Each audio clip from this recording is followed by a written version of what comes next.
In this video, we're looking at environmental science and looking at terrestrial or land-based pollution. And across the United States, there are certain areas, certain sites or facilities that are deemed extremely polluted. Now, these make it onto what's called the National Priorities List. This video is going to discuss what that list is.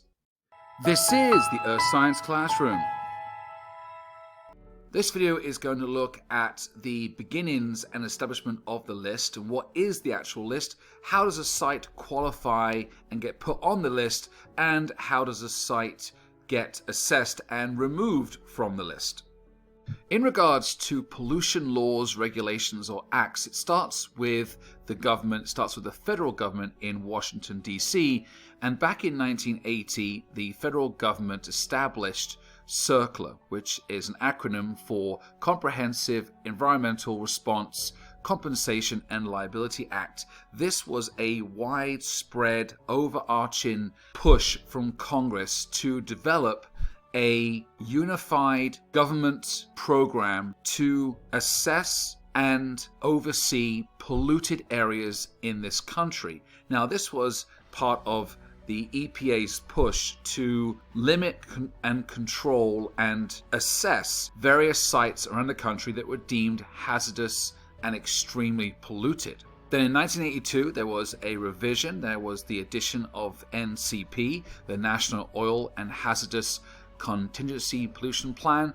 That was pretty much looking at oil spills and the oil and gas industry and trying to oversee that part of any waste or pollution that can come from that industry. CERCLA was amended in 1986 with the addition of the Superfund and Reauthorization Act, which is called SARA, that's the acronym.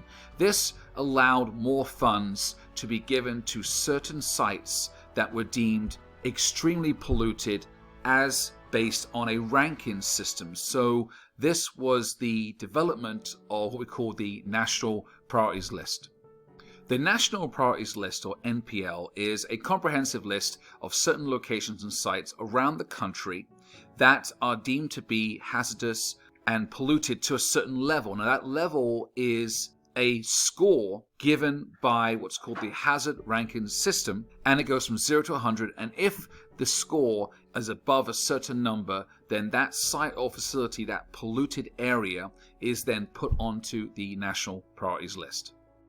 A polluted site or facility or location around the country will only qualify for the NPL, or National Priorities List, if it achieves a score of 28.5 on the hazard ranking system. Now, this system is based on 4 criteria: the soil exposure, the groundwater migration, surface water migration, and air migration. So the concentration of pollutions and the risk of this pollution or this pollutant or multiple moving away from that site and contaminating more and more of the environment around the area. The risk of spread is the main concern here in terms of migration, and the pollutant itself in terms of its hazardous characteristics. All these are taken into account, and if it qualifies with a score of 28.5, then it is on the National Priorities List. If it's below that, it's still a polluted area, but not as a high concern as if a site would achieve a score over 28.5.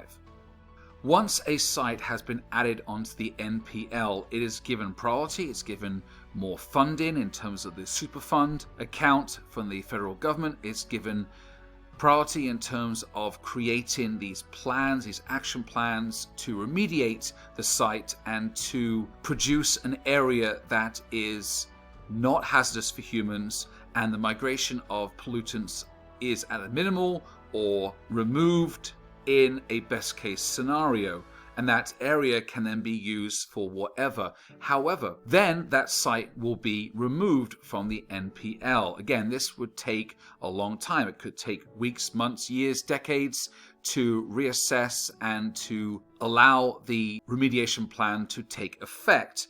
But once it is assessed at a certain level of pollutants that is acceptable, then it is removed from that priority list.